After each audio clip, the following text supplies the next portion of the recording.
This is your place for all things Grand Rapids Griffins and all things Toledo Walleye. This is the Hockeytown West Podcast with your host, Brandon Cook and Nick Harrington. And welcome back to the Hockeytown West Podcast, your source for everything Grand Rapids Griffins and Toledo Walleye hockey. I am one of your hosts, Brandon. And I'm Nick. And I'm happy. Yeah. Yeah. Michigan knocks out MSU. Sorry, Trey. I love Trey. It's nothing against Trey Augustine. I want to see him play those big games too, but the Michigan fan in me is really happy. So I read today that Trey, actually, his initial commitment was to Michigan. And he flipped it to MSU when Nightingale got announced the coach. I was like, sense. Wow, the switch there, like the rivalry just like intensifies even more. That makes sense because Adam Nightingale is a fantastic coach, clearly, with what he's done with that program already. But now the boys got a chance to go win a natty, so Michigan can win two of them right now in my two favorite sports, football and hockey. Oh, that'd be nuts. I'd be stoked. Absolutely stoked.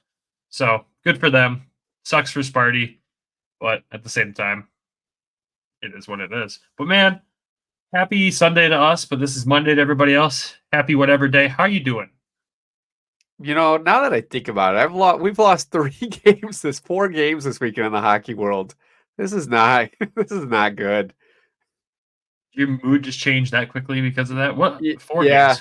Yeah, well, the Wings lost to Florida. Yeah. We're going to get in the Griffins here, and now Sparty. So, man. See, I view that one as a win, so I'm like, No, I want to see Trey in those bigger games. I want to see it go, especially Red Savage. So, but yeah, it sucks, but again, they'll be there next season, and they'll probably do some serious damage there. I could see them recruiting quite well for MSU this next season, so should be interesting. Hope so. Should be interesting. But man, yeah, let's jump into these Griffins, right? Because there's been a lot that's happened over the past few days. Before we jump into the games, let's just talk about what this roster is looking like right now, because this is the most depleted Griffins roster we've seen in a long time. We've joked previous episodes about how they're not using 48 players like last year, and suddenly that's seeming to change. So we're done making that joke. Jeez, that is over. But to give everyone an update who might have missed it, so last week Riley Sawchuk ends up getting called up from Toledo to Grand Rapids. I believe that was on Friday that call up happened for obviously the Jonathan Berggren injury. He is still out. He was injured Wednesday against the Cleveland Monsters. Target time for him to be back, according to Bob, was Wednesday, last I had heard. So it sounds like we might have him back for our game against the Wolves this coming Wednesday. It sounds like we might get quite a few people back by that game. So that's a positive right there. Zach Aston Reese over the weekend was called up to Detroit, didn't play, and is back with Grand Rapids as of this morning. He didn't play? He did not play against Florida. That's weird. Nope. I didn't get to watch it, so I don't know if they knew if Larkin was going to be good to go or not, and he almost wasn't after 30 seconds into the game, thanks to a certain defenseman. Oh, jeez. Yeah, Aston Reese is back. The injury report as it stands right now, obviously we mentioned Berggren, Carter Mazur, Tim Gettinger, and Radim Shimmick are all out injured right now. Mazur was on track for Wednesday this week as well, according to Bob. They said he was actually ahead of schedule. They were playing it a little safer, so it sounds like we'll see him Wednesday, which is huge. If we get Bergie back as well. Getz, we don't really know what the deal is there. I know he was back for a game and then missed another. I think he's dealing with the flu bug that's also flying around this organization, apparently. And then Shimmick, I believe Shimmick was about to be back on Saturday, and they obviously didn't push that. He did not play Saturday. So hopefully we see him back Wednesday as well. So crazy roster updates for this team. It's Simon's still dealing with the Red Wings injury, right? So he's up there. You mean carrying Jeff Petrie? The wagon, yeah. Yeah, Simon's looked really good in Detroit. I'm really happy for him, man. Like, he's paired with arguably the worst defenseman this team has seen in a while, and he's doing very well. I know we could throw a lot of names in there, but still, it's good to see him doing well. And obviously, we'll probably have him back for the playoffs the way Detroit's looking right now. But who knows? Crazier things have happened, right? Yeah, I'm super happy for him that he's playing well up there. He deserves to be up there now. I mean, and I'm be super happy to see him back. Yes, and Austin Zarnik is still also in Oh yeah. Detroit as well. Can't forget about him. So that's the roster updates basically going into this weekend of hockey that happened. We have to talk about one other thing that happened on Friday that also impacts our roster, though. It was the scariest moment in a Griffins game I'd watched in quite a long time.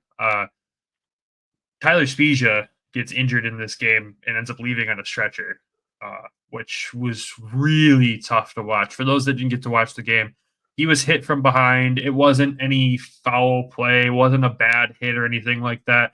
He gets checked from behind. It takes an awkward fall, basically head first into Cross Hannes, which kind of snapped his neck backwards a little bit. Looked really bad when you watched it in slow-mo. We never posted the clip. We didn't want to post a clip like that, especially even though knowing now he is okay. But we still it didn't need to be shared all over the internet. But it was scary, and he's going to miss some time. It sounds like he is back home in Grand Rapids already, recovering, which is good. I felt so bad for Cross Hannes, dude. He was gutted after that happened. Yeah, I mean, it happened literally within minutes of the game. I think it was like 2 or 3 minutes into the game, and it happened, and like it took everybody out. Like, yeah, Wolves players too. Like, yeah, because they said afterwards too. Speech has played with a couple of those guys over in Chicago as well. So like, it's a brotherhood. You know, the hockey community is a brotherhood, and they've all played together in some sort of way or against each other. And it's just your heart goes out to them. You know, it's not something you want to see. It's an awkward freak incident, and I'm glad that that's the worst that happened. You know, like it could have been a lot worse. Where one of our Griffins followers was talking about spinal injuries, and she's like, "I've seen enough of these. I know like how bad this could be." So yeah, glad it was. Credit to the players for being able to identify in the time it happened. To everyone stopped, everyone signaled for help immediately. Credit to the training staff. The first trainer on the scene of that was the Chicago Wolves trainer. Did a fantastic job. I've seen so many comments about just how good of a trainer he is and how he's the right guy to be in that situation, and just everybody involved in it. Credit to them. Good job. And glad Speege was okay. I know he made a hotel appearance that morning with the boys, and I'm pretty sure they were all pretty excited to see him. So it's good to hear that he's recovering. Hopefully getting back on the ice soon enough here. But yeah, this roster's gone through it over these past few days. So let's recap these games. So the Griffins obviously in Chicago on Friday, taking on a desperate Wolves team at the brink of missing the playoffs, back-to-back seasons for the first time in franchise history. And you could sense that desperation in the way they played this game. So Yeah, obviously, Griffins lose this one 4-2. I'm sure everyone's seen that by now. And like we said, the Spezia injury happened right away in the game, first couple minutes. And immediately after everything settles, and they got to jump back in and somehow play a game after that with how rough everyone looked. Riley Sawchuk ends up getting a nice feed up the middle from William Vollinder, gets a breakaway, and scores. It was picture perfect goal for him.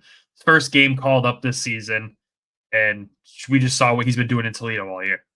yeah. I mean, it was good for the confidence for him to come out, and I think this is like one of his first games up here this year to be able to actually play. And he just puts it on net, puts it in the net. Like, hey, at this point, I'm like, okay, the momentum switched back to us. We've got a little bit of life in the building at this point in Chicago, and here we go. You know, I'm at this point, I'm like, okay.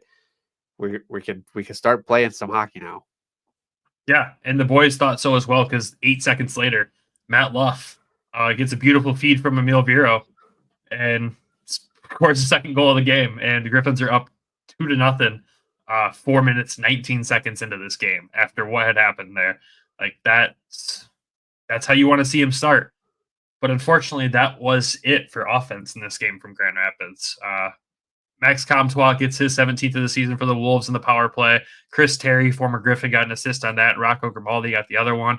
And the next 2 goals for the Wolves, Rocco Grimaldi gets them both, his 32nd and 33rd of the season, 3-point night for him. And then Melnick gets the empty netter shorthanded to seal the deal. Griffins get outshot by Chicago 26-16. Griffins only had 4 shots in the first, 5 in the second, 7 in the third. They went 0 for 5 on the power play. Chicago went 2 for 5. Michael Hutchinson got the start in this one for Grand Rapids, stopped 22 of 25, and obviously had the one empty netter there. This was a game that was a roller coaster ride of emotions, obviously, but at the same time, you could feel the impact of some of the players that were missing immediately there. Like, you look at the power play, you're missing guys like Berggren. Like, that's obviously going to hurt there. But then you're also missing, guys all over the penalty kill right now. We talked about what Shimmick's been able to come in and do on the PK so far. Not having him eating those minutes there really, really sucked. And then in this game, Zach Aston-Reese had the call up right before this game started. He left Chicago to go be with Detroit and Florida. So we didn't have him on the PK either. That's a huge gap right there to lose probably your top PK defenseman as it stands right now and one of the top forwards. So clearly why the PK struggled in this game. And Chicago, honestly, their special teams is probably the highlight of their team. Yeah, it is. I was going to say their power play is 21%. They're 3rd in the league, and penalty kill, they're 8th at 83.7, 83.5. So I mean, that's their thing that they're known for, is their special teams is super good for some reason, but they're dead last in the league. Yeah, it's really weird. Very odd. I mean, clearly the Griffins just couldn't generate offense in this one. I mean, 16 shots in the game. One of the lowest shot counts we've seen in a long time. And I don't know. This was kind of one of those games where you wipe your hands clean of it, move on, and hope for the best in the next game. Like, it's a depleted roster. At that point in time, they're missing 7-8 players, all high-profile players at this point. I mean, when you're fielding a 11-7 roster and those extra guys are Curtis Hall and Riley Sawchuk, it's a complete 180 from what the roster was 3 weeks ago. Yeah. In your top line in these games, Marco Kasper, Elmer Soderblom, and I want to say Matt Luff. Yeah, sorry. Thank you. It was Luff. That line was fantastic all night. That was like the energy line. That line, like, I wanted to see those guys stay together. Yeah, I think they belong together, honestly. If Bergie's not in the picture, those guys got to stay together, clearly. I think even when Bergie comes back into the picture, you shift Luff off and you put Bergie back with Kasper and Soderblom. I think that makes sense. And I just really like the play of all 3 of them right now. Elmer's playing at a whole nother level. Kasper's playing at a whole nother level. Like, this is stuff Detroit fans want to see right now. Yeah. It could have come at a better time. I mean, with the depleted roster, they're getting their spots, they're getting moved up in the lineup, they're getting the ice time. They're not in anybody's shadow. This is you're in the driver's seat. Let's go. Let's see what we can do. So I'd rather deal with it now than it is in like 3 or 4 weeks when we hit the playoffs. Yeah, let's get this stuff out of the way now. Get the flu bug through the room, get everyone ready to go.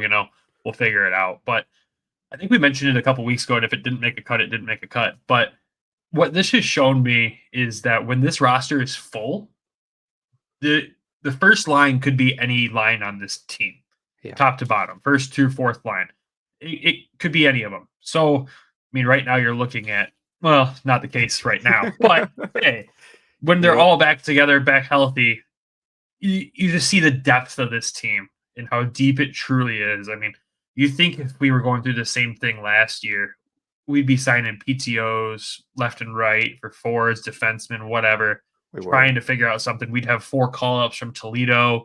Like, we don't have that. Right now we have 1. We have 1 call-up from Toledo with 7 guys out.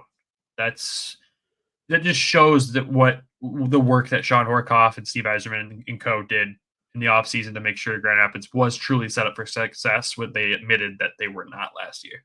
Yeah, and like depth is a huge thing, and it's funny is like sometimes that hurts you and sometimes it's good for you. Like right now with the Wings, it's hurting you because we're log jammed at defense. But here in Grand Rapids, like it's good for us because of these injuries that have happened or call-ups that went up to the big club. So it's just kind of funny to see the flip side of the coin of the depth. It works here, it works doesn't, and I think that's kind of what Eisman did with with Detroit this season with the depth.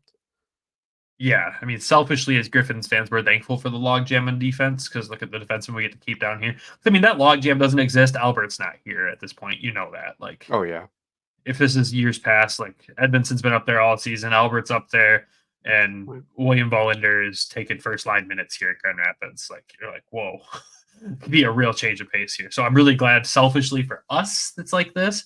But for the Wings, yeah, that's something's got to break there for sure. But like I said, this game's kind of just to wash your hands clean of it and move on. Anything else you wanted to add from this game that really stuck out to you? I mean, they were getting outplayed, they're getting outshot, but you just need some puck luck. To be honest, with a lot of them, like a lot of them were just getting real close. Keith Kincaid played really well. I mean, he only faced 16 shots, so he had a pretty easy night. Yeah. But no, I see what you mean. Like, they just couldn't get things set up. The puck was not bouncing in their favor at that point, and you could tell, like, emotionally they weren't fully back into it too. You could tell. Cross did have a crazy play in the third period where he had the puck behind him and the stick behind him, or the puck was in front of him and the stick was behind him, and he was able to move it around his back and put it up to the front, generate a good chance. But I know I think he may have missed a shift after the Spezia thing. I think he missed a couple. I think he missed a couple, and then he came back in. So hopefully he's doing better mentally as well. I mean, that is just a huge psychological thing. Like, that happens, and it's at that point, it's like, do we continue to play? You know, but yeah, I mean, that was a question we had. Like, is this going to go on? But I mean, everything was very precautionary from what it sounded like. So I understand why they went on, and the players eventually got back into it. And it is what it is. We lost this one. And it's not one you want to lose on a night where you saw Rockford win, but they had beaten the Milwaukee Admirals, who we end up playing the next night. But before we jump into that, we've got to send it over to DraftKings. Make sure we meet our sponsor obligations there. So, Nick, go read the ad. Okay. We know hockey games move fast, but with DraftKings Sportsbook, an official sports betting partner of the NHL, you can score faster than anything happening on the ice. This week, new customers can bet $5 to get $200 instantly in bonus bets. With Patrick Kane, Alex DeBrincat all back and ready from the All-Star game, you've got good choices to make bets on them. Download the DraftKings Sportsbook app now. Use code THPN. New customers can bet $5 to get $200 instantly in bonus bets. Only on DraftKings Sportsbook, an official sports betting partner of Super Bowl 58 with code THPN. The crowd is yours. Call 1-800-GAMBLER or visit www.1800gambler.net. In New York, call 877-8-HOPE-NY or text HOPE-NY 467369. In Connecticut, help available for problem gambling. Call 888-789-7777 or visit ccpg.org. Please play responsibly. On behalf of Will Casino and Resort in Kansas, 21 plus, age varies by jurisdiction. Void in Ontario. Bonus bets expire 168 hours after issuance. cdkng.com/football for eligibility and deposit restrictions, terms, and responsible gaming resources. And we are back. All right, let's dive into Saturday night in Milwaukee as the Griffins take on the team they're chasing in the division for first, who's struggled ever since their point streak or their win streak was snapped. They have not played well since then, and that's the Milwaukee Admirals. And one of the things that I noticed that was really interesting is that Yaroslav Askarov was not playing in this game. Yeah. He did not get the start for Milwaukee, and he was not on the roster for Milwaukee for Friday night's game against Rockford. They had a call-up from the ECHL that night. So I'm wondering if Askarov's dealing with a little something to keep an eye on as we get closer and closer to the playoffs. I thought he was getting called up to Nashville or something. Oh. I was like, oh, God. They're, like, in a playoff spot. They're going to call him up there, and things are going to get real weird. But seeing that he's on the game sheet for Saturday night, he at least was back on the bench. But yeah, not seeing him start against us is always just weird. Like, you just kind of always assume when you see Cossa on one side, you're probably going to see Askarov on the other. Well, they didn't need him. They didn't necessarily need him, but again, Griffins fielding a depleted roster in this game. But somebody got a game in. Somebody that I kept saying No, he's just here because of what Dan had said. He's just here to get adjusted to pro life and understand the team, get closer to everybody. Mr. Emmett Finney gets a start with how I thought you were going to say me. you didn't know. No, because I Mr. covered the Emmett Twitter. No, Mr. Emmett Finney gets a start in this game. He gets to play his first pro game, and that's a pretty cool thing. We did not think that was going to happen. I know everyone wanted it, but the way Dan was saying things, it sounded like it was definitely not going to happen. But the way the circumstances were, I kind of like them doing this over calling up somebody from Toledo at this point, since they already had one guy up.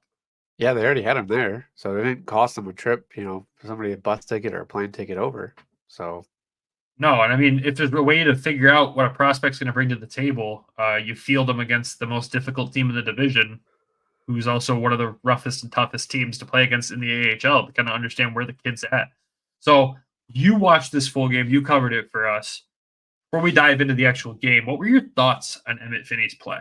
So I thought Emmett played well. He's not getting a lot of ice time. We didn't expect that. It's his first game. He's 19 years old. So they played the 11-7. They had the left wing spot open. He was out there with Toro. He was out there with Curtis Hall. Him and Curtis Hall were on the same line all night. And then I saw Shine out there with him at some point as well. So my thinking on it with Curtis Hall being there, if Emmett didn't get back, they could swap spots. Curtis Hall could stop back to get cover on the center side just to be defensively responsible, especially against Milwaukee. So he was throwing some hits. He did generate an offensive play that was close to going in. And then that was about it. Like, he played solid. He was quiet. He was in the right spots from what I could tell. And I'm hoping that they continue to roll with him. The one thing that Bob did at an interview with him during the intermission, so he's a black ace, right? He's here just in case, but he could still go down next year to the O because of the age. So he's still able to go back to the O next year, play the whole full season, and then come up. He's in the West. Or in the West, sorry. The O, I always call it the O because that's where we're at in Michigan. So he can still go back to and play Canadian Hockey League for next year with Kamloops. So he was excited to get in and get some play time and see what he had. So yeah, it is good to see him get a game in. Like I said, I didn't think it was going to happen. I thought fully that he was just here to skate with the team, get used to the guys around him. It does sound like he'll inevitably go back to Kamloops or wherever if he gets traded from a terrible Kamloops team to a better team. That would be ideal. But yeah, he'll go back. I wish his opportunity would have come when the roster was a little bit more put together. Because he was on the fourth line with an 11-7 night, so he's paired with Curtis Hall all night. But thinking back to what our fourth line was for a while, where it was like Amadeus, Cross Hannes, and another guy, put him with somebody on the younger side with a little more upside in the talent pool there. I think we might have seen a little bit more from him. But again, we're working with what we've got right now. Yeah. So maybe he gets another game in. Yeah, I mean, if everyone doesn't bounce back Wednesday, I would assume that that's a possibility, which would be a lot of fun for me to be able to go see him in person. I think that would be really a lot easier way to spotlight him than trying to spot him on TV. I mean, Milwaukee's camera angle's not that bad, but again, it's a little bit harder to keep up with him on there. So that's good to hear that he fit in, though. He didn't make many mistakes. I don't see him as a minus. I don't really see any stats for him. I know his playtime was limited, but he didn't go out there do anything stupid. So yeah, that's good. That's good to see. Part. But let's dive into the game now. So the Griffins end up dropping this one 2-1 in overtime.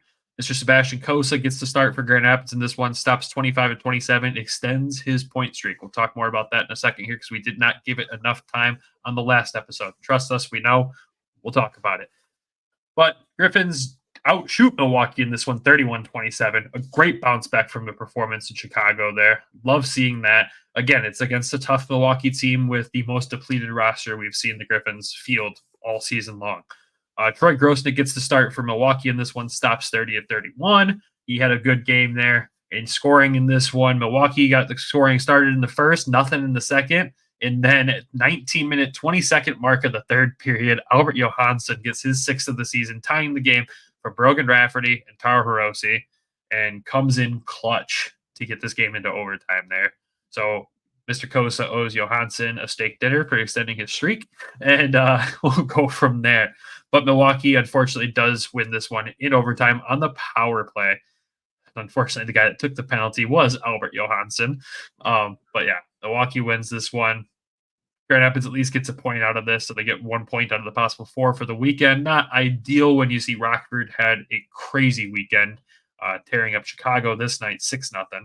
So they gained on us a little bit, but we did get a point. Thoughts on this game, man? Because I didn't get to watch this one. Like I said, I only got to live through your highlights that you posted on Twitter. So technically, we scored the first game with a goal. It was an own goal by Brogan Rafferty. We scored the first game of the goal. What? We scored the first goal of the game, which was Brogan Rafferty. So a little dump and it went right into the goal. So not the way you want to start in this game against Milwaukee.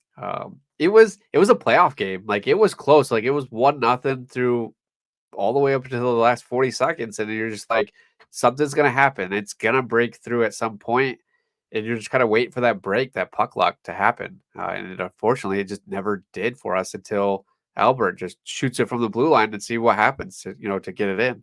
So the one thing I want to pull out of this game was the faceoffs. We noticed there's no stats for it still. There's nowhere that they record it. But I've been noticing that Marco and Ammo, when they go up, they've been getting the whoever we're playing to bite first and get kicked out of the faceoff circle. And then that becomes a little bit easier of a matchup at that point, because you're kicking your center out. You're getting somebody else that has to take the faceoff that's probably not ready to take it. And Marco and Ammo have both been winning the faceoff in that spot. Now, I don't know if the other guys, I haven't been paying attention, so I don't know if the other guys are doing the same thing, but I've been noticing it more with those two, is that they're kicking those guys out a little bit sooner. So that's a good update on that side. It's not a bad thing, not a bad problem to have right there. If you're getting them to bite first, then you end up winning it against a less experienced guy. I like it. The worst part about this game was the power play. 0 for 6, man. On a 1-0 game, like going into the third, like this is where we need to capitalize. We went 1 for 11 for the weekend. Oh, how would you say it like that? It's ugly. 5 versus the Wolves and 6 versus Milwaukee. Like, we just could not get anything going. So yeah, I think I texted you before this game, and you were like, "This, I think this game's gonna be ugly." And I'm like, "Well, it could go one of two ways. It could be a disaster, or Sebastian Cossa is going to give the guys a chance to win." And he gave him a chance to win. He did his job again. He did it flawlessly. Well, you can say flawlessly because he was scored on, but at the same time, like, he did the best he possibly could with what was in front of him. And it sucks that they couldn't convert. I mean, convert on 1 or 2 of those power plays, and you're walking out of here with a win and pulling even closer to Milwaukee in the standings. I mean, I know the joke is we won't be able to catch them. We're only 9 points off. It's definitely possible with how many. There's still 9 games remaining, and we need 9 points to catch them, and they're not playing well. They're 5-5 in their last 10. And we play one more game against Milwaukee. It's the last game of the season, I believe. That last game of the season could decide first in the Central. God, that'll be wild. Or second. And, like, it really could. And, like, you talked about this game being a playoff game. I mean, I'm glad that's what the atmosphere was, because the way the Central is broken down, I mean, granted, once everybody's in, everybody has the same equal chance. But the division finals could go through Milwaukee very easily. It could be Grand Rapids, Milwaukee, and that, oh man, that could be a rough series right there. I'm still worried about Rockford. They're continually beating these teams by a ton of points, by a ton of goals. So I have the same concerns, but I'm not as concerned about playing them. We'll talk more about why I think the Rockford matchup might not be as bad as you think when we get there. But we said it, we got to talk about it, right? Sebastian Cossa, after getting a franchise record for a point streak as a goaltender, extends it again here. Like, I know that's all we talk about. We give him so much credit, but how do you not continue to talk about and give this kid credit? What he has been able to do in the first year in the AHL for him, it's just outstanding. Like, we saw this in Toledo last year, right? We know what he was capable of. We just needed to see it translate to this level. And he said the step from the Western Hockey League to the ECHL was a big step. and the step from the ECHL to the AHL is still a big step. But a lot of players mention how the step from the AHL to the NHL isn't as big of a step because of how competitive this AHL league is. So, one, when he makes it there, we're not beating the drum to have him called up right now. Don't worry. No, none of that. He needs another full season here in Grand Rapids. But when he gets there, I don't think the adjustment period is going to be as long as it was here and in Toledo. I think this kid's got it figured out. And as long as he keeps developing his habits, honing those little skills, working on the little things while continuing to just do what he's already doing, he's only going to get better. And I think he's living up to the hype that was around him before he got drafted. Yeah, it's just being patient with him. I mean, it's attention to detail, and that's really where he's at this point. I don't think the goal that went against him, both goals, can't fault him for. I think a lot of the goals that I've been seeing against him, like you really can't fault him for. It's not like an overstep on one side or too aggressive push on the other. Like they're good goals. Like like the shooters got them. So I mean, you can't stop all. The goals are going to go in. But I think next year I'm excited about is just I think he's going to go back to that Toledo side of like where we went those. You're going to see those stats really coming together now at that point for what he had again when he was in Toledo. Yeah, I agree with that. I mean, he's now up to 12th in the AHL in goals against and 16th in the AHL for save percentage out of all goalies. So that's goalies. Absolutely insane. Like, just to see those numbers right there. He's still well ahead of Mr. Wallstead too. Just gotta point that out because that's who everyone compares him to. But yeah, he's just doing everything right now, and he could have a bad game here or there still between everything. Like it's not gonna be perfect to end the season, right? But at the same time, like with where he's at going into the playoffs right now, I'm so comfortable and confident with his play. Seeing him take those 3 back-to-back game or those 3 starts in a row that he took. Obviously, Hutch got the start on Friday night, and then see him be able to come right into this and do this. He's playing a lot of hockey lately, and he's playing consistent. There's not a bad game. We're not riding him too much, but even when he does take more of the workload, he's still just as consistent as when he wasn't playing back-to-back games. So you're talking about like pitchers, like for baseball, since it's baseball season, like pitchers are seeing the strike zone very well when they're throwing that strike. It's the same thing with Cossa. Like the net is just getting smaller for him. I mean, he's a big guy already, but I mean, he's been able to track it well. He's getting those point blank shots that he saved one of those on against Milwaukee, and he's not scrambling as much as what we've typically seen in Detroit. Of where's the puck kind of thing. So I'm excited. I think next year we see him, full year ahead in that starter role, doing well. Yeah, I agree. And it should also be pointed out too, I gave you where he was with all goalies, but among rookie goaltenders in the AHL, he ranks 5th for goals against and 5th for save percentage. How many rookie goalies are there?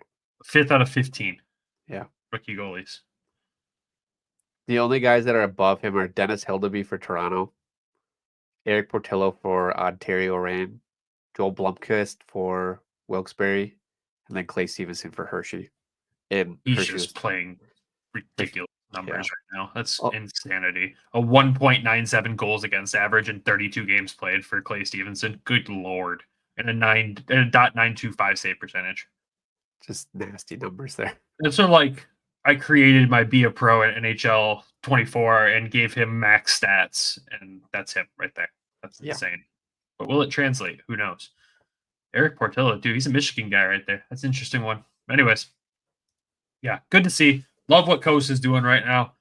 And yeah, man, nothing else to really add to these games, unfortunately. I know we could do deeper dives on each player, but it would really be repeating a lot of what we said lately. The guys that needed to step up and play stepped up, and we just need the roster to get back together. We need these injuries to be healed. We need this flu bug to get out of the locker room and start moving on with everything there to get back to our usual ways. And what I liked too is in Dan Watson's interview, I believe it was Friday night, you as a coach, you're waiting for the playoffs to start right now. Like the division titles, all that doesn't really matter to them. They're in. That's all that mattered. Get in.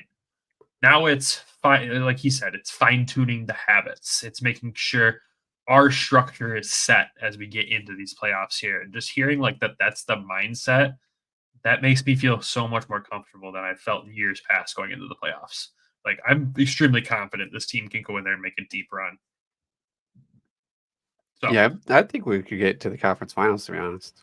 I mean, I think that's highly likely. And if we get to the conference finals, then it's up to them at that point. It's a team that can win the conference finals for sure and move on, but we got to get there first. So outside of that, any final thoughts from you on the Griffins weekend?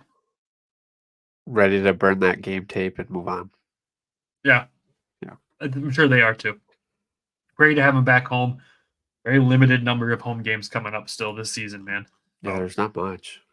it's if you haven't gotten a chance to get out and see the boys before the playoffs here, make sure you do.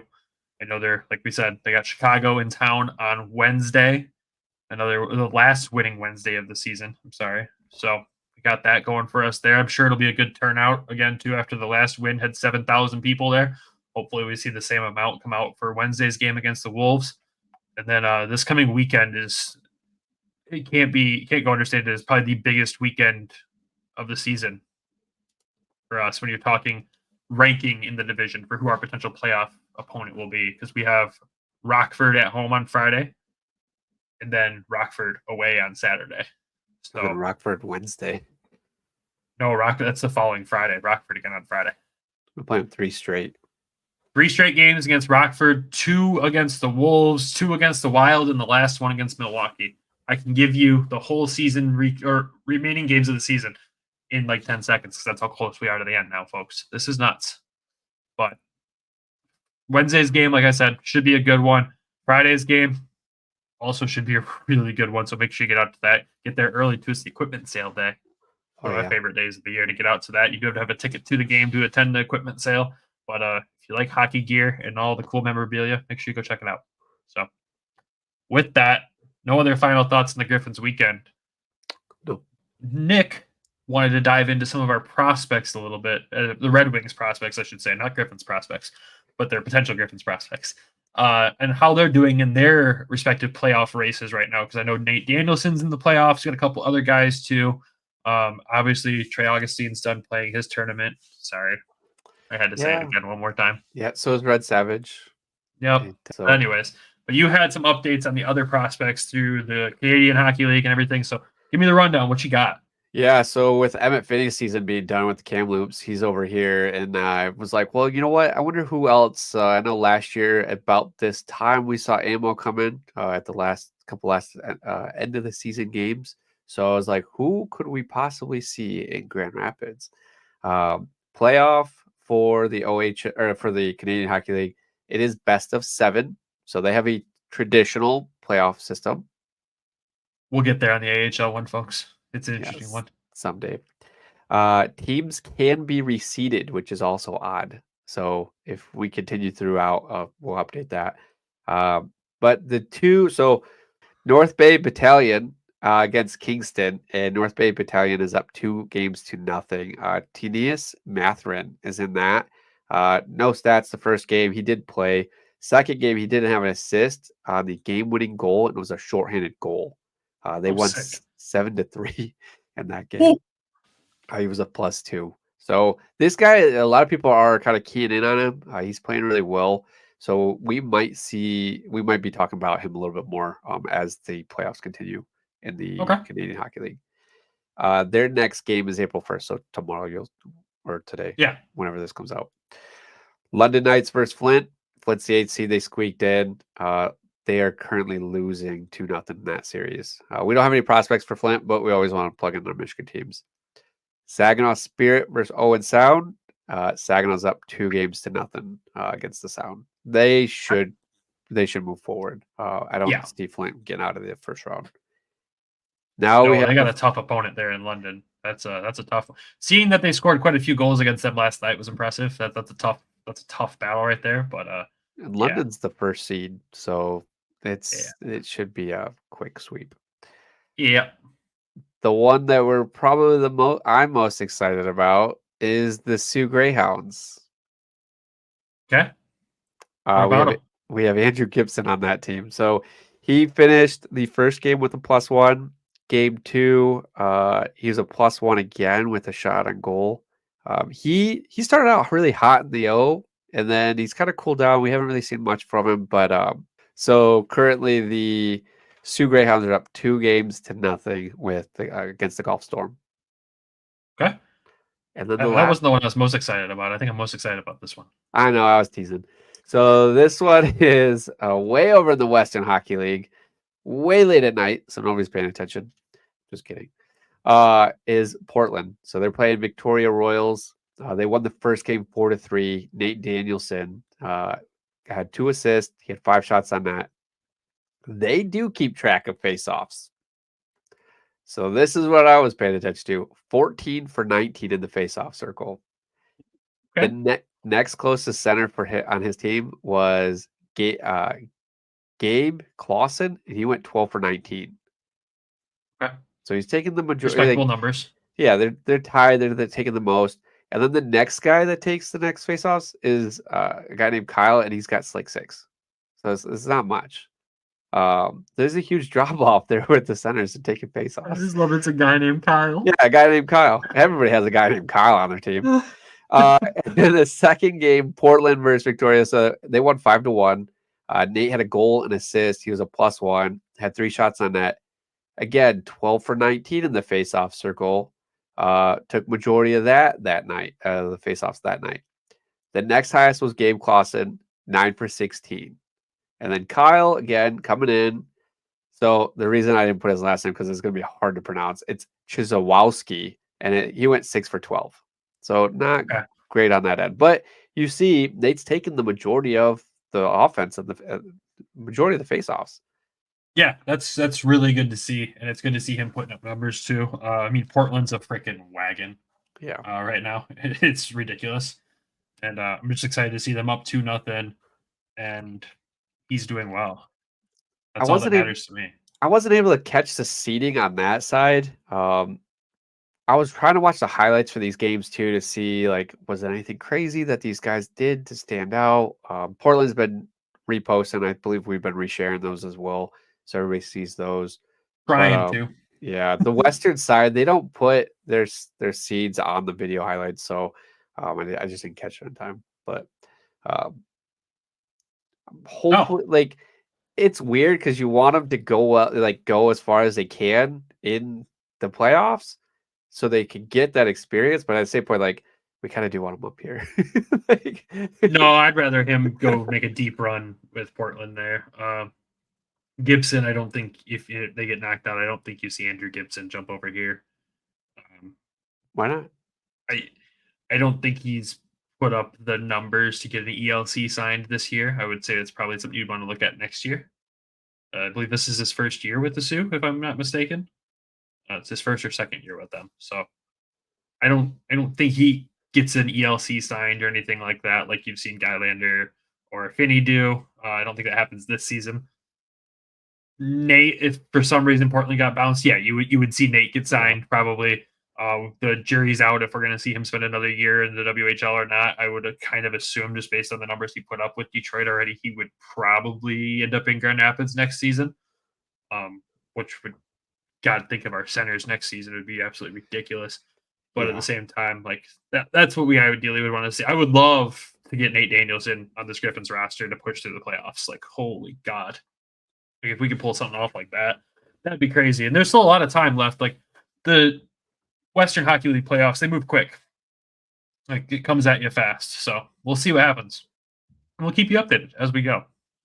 And we got the Memorial Cup too. So it's if they do get bounced, does he stay down there? You know what I mean? Do they pull? Yeah, there's so many rules with junior hockey that I'm so uneducated with that I don't even want to try to figure it out. Yeah. But yeah, no, good update, sir. I appreciate it. Glad you brought that up for this one too. And now let's talk about the AHL playoffs a little bit. So in case you missed it, we posted a little thing on Twitter there, giving everyone a breakdown of how these AHL playoffs work, because it's confusing as all get out. Honestly, it's some of the weirdest rules ever, just because the NHL wanted 23 teams to make the playoffs in the AHL. So their prospects are playing playoff games. So the best way to break this down and make it make sense without a graphic, so everyone listening can understand it, I'm going to try to go through it the best I can. But the playoff field for the AHL will include the top 6 finishers in the 8-team Atlantic division. So there's 8 teams in the Atlantic. The top 6 in that one make the playoff field. The top 5 finishers in each the North and Central division that has 7 teams. Central is the one that the Griffins are in. The top 5 teams make the playoff field. And then the Pacific division, the top 7 out of 10 teams make it because the Pacific's a gigantic division, being a 10-team division. The first round matchups are a best of 3 series. The 2 highest teams or the highest seeds in the Atlantic, the 3 highest seeds in each the North and Central, and the first place team in the Pacific receive first round buys to not have to play that. That's why we've been saying it's so crucial for the Griffins to be in first or second to miss the best of 3 play-in round. You don't want to have your season come down to a best of 3. I think it's stupid that they even exist, but that's a story for another day, probably an off-season episode. So those teams receive buys. So they receive the buys into the first best of 5 series, which is going to be the division semifinals. And the first round winners are reseeded in each division. So that one's weird there. The division finals are a best of 5 series, followed by a best of 7 conference finals and a best of 7 Calder Cup final. So first round is best of 3, best of 5, best of 7, best of 7. If that makes sense for everybody. So we've been saying for weeks that we were going to explain that, and we never got to it. This was the perfect episode to fit it into. And then last episode, we provided an update on teams that had clinched so far. So I figured I'd re-update everybody. In the Atlantic Division, it's still only Hershey and Providence that have clinched. The North Division, not a single team has clinched still. That division's getting wilder by the week. In the Central Division, it's still Milwaukee and Grand Rapids. And in the Pacific Division, teams have started finally clinching there. Coachella, Tucson, Ontario, Colorado, and Calgary have all clinched. 5 of the 7 spots are taken in that division. So sitting in 6th and 7th right now in that division is going to be Bakersfield and Abbotsford, with Henderson not too far behind both of them. But I think it will end up shaking out to where Bakersfield and Abbotsford do take those spots. Obviously, the Central is still kind of a toss-up right now between Rockford, Texas, Manitoba, where they're going to seed out at. Iowa could make a late season push. I don't see it. I think you're going to see those last 3 spots taken up by Rockford, Texas, Manitoba. Yeah. The North Division, I couldn't tell you who's going to make it. This division's stupid. I thought the Central was dumb in the past, but this is crazy. I mean, you have Syracuse in first at 80 points, Cleveland in second at 77, Rochester in third at 75 points, Toronto in fourth at 71 points, Laval in fifth at 70 points, Belleville in sixth at 68 points, and Utica in seventh at 67 points. Close. So close. It's ridiculous. And like all the teams have played pretty much the same except for Belleville and Cleveland, I'd say, in the last 10 games. Cleveland's been getting picked apart by Columbus, so that makes sense why their past 10 records only 3-6-1. But like Syracuse in their past 10, 5-5. Rochester 7-2-0-1. Toronto 6-4. Laval 7-3. Utica 5-4-0-1. Belleville 3-6-1-0. But like, I don't know who's going to take this. I mean, Syracuse and Cleveland will obviously be in the playoffs. There's no doubt in my mind about that. Rochester probably as well. That 4th and 5th spot, though, that play-in round is going to be a battle, and that is some brutal teams right there that could be making it in. Like, Toronto's rough and tough. Laval is rough and tough. Belleville likes to think they're rough and tough. Like, I don't know what's going to happen there. That playoff race is going to be an exciting one to watch, honestly. In the Atlantic. Yeah, I'm just glad we're in. Yep. When you look at all these other ones, you're like, oh, hell, yeah, I'm really glad we're in. That's all that matters at this point, and to stay out of that play-in round.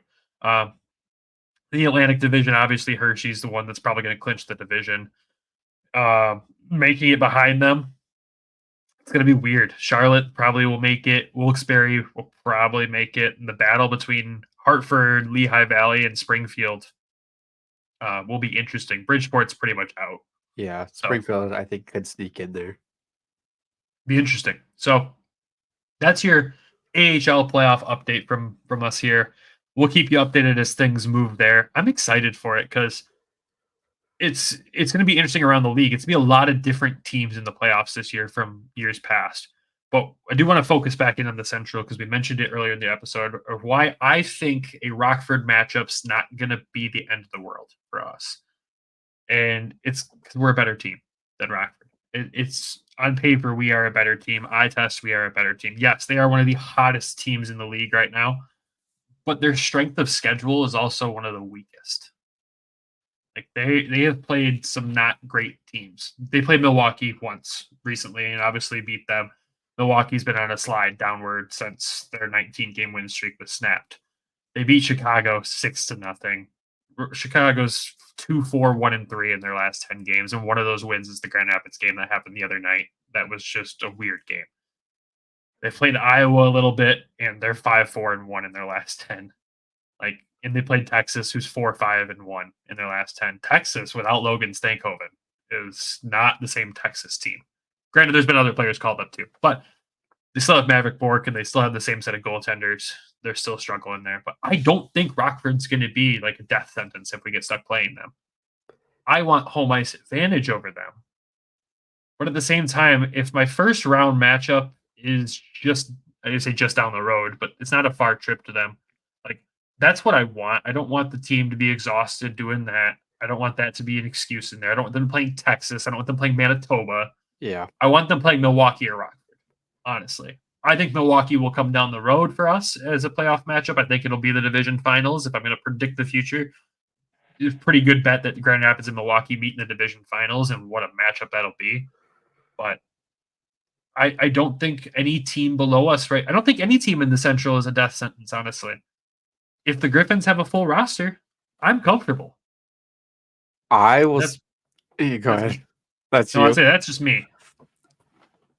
We have 3 straight against Rockford coming up. And so that after that series, then I could give you a better opinion. That team has given us fits. And that's the reason I'm like, I would rather not play them in the first round where they're hot, they're streaking well. And I know we're without a couple players here or there, but that's just going to take time for our players to come back and then regel and get set again. So I'd rather not play them in that first round.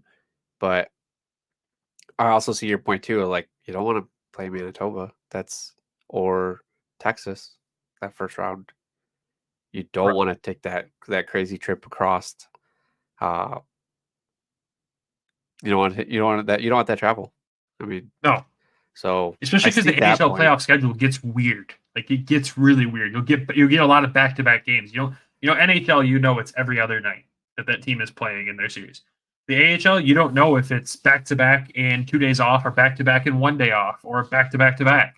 If it's 3 home games or not, because again, it's not like the NHL. We're in that best of 5. The home ice advantage is 2 games here, 2 games there, then back. Sometimes it's 3 games at home and the rest away. It gets really weird. So I think based off the season series so far with Rockford, I mean, it's been pretty tight, but at the same time, the games early in the season, I view them very differently with how bad the team was in the beginning of the season that they tried to figure it out. But I mean, more recently, if you want to talk games since the Christmas break against Rockford, we played them the first game after the Christmas break. We beat them there. We did lose 2 at home that we know. Remember the snowstorm weekend, the one we lost 2-0, where Cossa stopped 50-something shots. It was ridiculous. And the next night we got a point against them in overtime. Then we beat them again at home. We beat them on the road. We lost to them at home. And then we beat them on the road. It's a very back and forth, but I think we've got the one up on them, especially when we're a full team. Hopefully. I mean, I don't know. I like I said, I want to see these 3 games, and then I could give you a better answer at that point. I'm trying to. The thing to think about too with this is Rockford is the only team in the division besides us that their parent team is not going to make the playoffs. Winnipeg's making the playoffs. Dallas is making the playoffs. Nashville's making the playoffs, most likely. Unless Detroit finds some way to pull out of this funk over some of the most difficult teams over the next few weeks, they're not making it. So the most complete rosters in the division will be between Rockford and Grand Rapids, based off call-ups and all that stuff. So, I mean, ideally, we're not playing them and we're knocking out a top-tier team like Texas, and Rockford's knocking out a top-tier team like Milwaukee or something stupid like that. Like, get rid of the guys that are going to be depleted, hopefully, and then move on from there. But at the same time, the best matchup for like intensity-wise in the first round would be those two teams of Rockford and Grand Rapids. And like you said in our Toledo episode that'll come out this week, you got to beat the best to be the best, right, Nick? Yeah, but it's just that I was just quoting you. Comesso scares me. Comesso scares me. But Comesso's not even been the good goalie between the two of them. If honestly, it's been Stobar. He's been on a ridiculous streak lately. But the funniest part was when you talk to goalies, neither of them you're even in the top 20 in the league. Comesso's 24th when you're talking goals against. Stobar is 39th. Like, these are goalies we can beat. They're teams we can beat. It's just we've got to play our game and have a full roster. I mean, I'm not nervous. Against, I really can't see. That's why I said I could see us going all the way to the conference finals, because to play 4 games to win 4 games against us, I think it's going to be tough. That's why I'm really excited to see this 3-game mini series against Rockford, because I want to see what adjustments Watson does. I want to see, does Cossa get all 3 starts? What happens here? By the time we play Rockford, we should have everybody back. We should have everybody going. I'm treating this like a little playoff series. I doubt we see Cossa get all 3 starts because one of them is a back-to-back. Yeah. Friday, Saturday. I'll be more interested to see, because Coast played Saturday. Will Coast get the start on Wednesday against Chicago? And then how do you follow that up for the weekend? I want to say you play Cossa against Chicago on Wednesday. You probably start Hutch Friday night, and then you start Coast on the road on Saturday.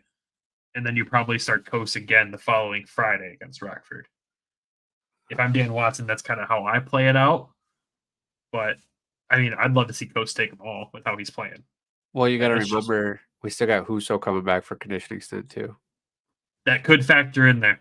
At some point. So, I mean, okay. You have Cossa play Wednesday against Rockford unless Husso's in town for that. And then, let's say Husso's in town Friday. You have him play Rockford, and you have Coast play Saturday against Rockford. Then you have Coast play the following Friday against Rockford.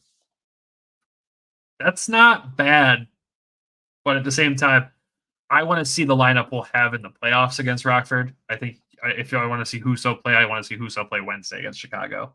Play his conditioning game and go away, and then let the full roster be the way it is.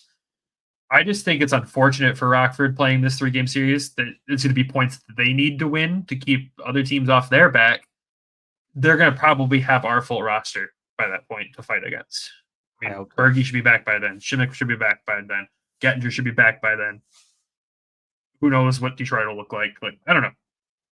We'll see. So it's going to be interesting. Because who knows what happens with Edvinson when Wallman's back. Like, we really don't know what that's going to look like. You assume Jeff Petrie is sitting in the press box or hanging out at the Valley Sports studio with his dad for the Tigers games. It's probably better there. Derek Lalone seems to have a soft spot for him. And I don't. We could get into that for a whole other segment, but I don't know. But these playoffs are going to be interesting, man. These matchups are going to be interesting. We'll dive more into it, too, as more teams get locked in and start talking about, like, okay, in the East, like, what's this looking like? If we're making the finals, who's it going to be? Is it going to be Cleveland? Oh, God. We have 9 games left. That's it. That's all. Yeah. And they play 2 a week, sometimes 3. So, I mean, it's going to be a lot clearer by the time we talk again. I mean, we have those 9 games, and it's against the same 4 teams: Chicago, Rockford, Iowa, Milwaukee. Iowa twice, Chicago 3 times, Rockford 3 times, Milwaukee once to wrap up the season. So, craziness. At this point, they can't lose another game. They can lose games. That's fine. We're going on a heater. Dude, here. If they go on a heater and close out the season like that, yeah, we're catching Milwaukee and winning the division. Let's do it. Let's hang up. Hey, you know what? Yeah, Let's do it. Let's do it. Let's get a banner. That's a banner right there. We can do it against these teams. This is where I would like to see Dan Watson turn it up. Let's go. Let's figure out this power play. That's with a full roster. Well, we can figure out the power play if Bergey's here. If Bergey's here, the power play is solid. It was bad before. It's better than it is now. Yeah. It's nice to say like this is the first time in a long time, even though it's our first time back in the playoffs after 5 years. This is the most confident I've been in a Griffins roster that can go out there and beat any team in this league. Yes, that includes Hershey. Hershey and Cleveland are probably the two that I'm not too sure about. I'm not worried about Cleveland. Not after what we saw. I mean, granted, again, they're depleted. They'll get all their guys back. Columbus isn't going to the playoffs, but that the playoff races are going to be interesting. That's all I got to say. But again, I'm confident in this team to be able to go play a 7-game series against anybody at this point. That's a good feeling. Something we haven't felt in a long time. But anyways, anything else you want to add to this week's episode, sir? Sorry, this week's Monday episode? Nothing. It's good to get back on our regular schedule. Sorry again, folks, for last week. I know part 1 of this episode was not our top tier, like what we try to bring to the table every time. But we're inching back into things. Life's figuring itself out, and we'll be playoff ready. Don't you worry. Oh yeah, we'll be playoff ready. We got some exciting stuff coming from that. We got a bonus episode coming for all you wonderful people this week, featuring Toledo on its own. It's an episode previewing the playoffs with our buddy Travis, talking about what the Toledo Walleye are walking into in these playoffs and what we kind of expect. So that'll be a fun one. Travis's first time on the pod, first time on the mic. He did a good job. I'm happy with it. So it'll be a fun one to get out to you. And then obviously we'll have our standard Thursday episode following the Griffins Chicago Wolves game on Wednesday. And then, we're working on some fun stuff for the playoffs. I know Nick wants to dive into baseball. I don't know. Yeah. I mean, off-season content. I mean, if we got the Whitecaps. We're right here. Might as well start covering baseball. We'll become a Whitecaps podcast. Breaking news. Yep. Breaking news. Be on the lookout for that episode. Hey, the Tigers look good, so I'm happy. Tigers did look good. But yes, we will fully be covering the Whitecaps all season long. Be ready. I don't know anything about baseball, so Brandon's going to teach me. Not teaching you anything. But anyways, we will wrap this episode up there. Thank you, everyone, for tuning in. Of course, thank you to our sponsors, Everything Hockey. Go to everythinghockey.com. Use code WEST. Get 10% off your order. Shout out to DraftKings as well. Make sure you're using code THPN when you're betting there. Shout out to the Hockey Podcast Network for being fantastic partners to us. And with all of that, we wrap this one up. Go Wings, go Griffins, go Walleye. And we will talk to y'all on Thursday. Go Whitecaps. Love you. Bye. April Fools. We're not covering baseball. What?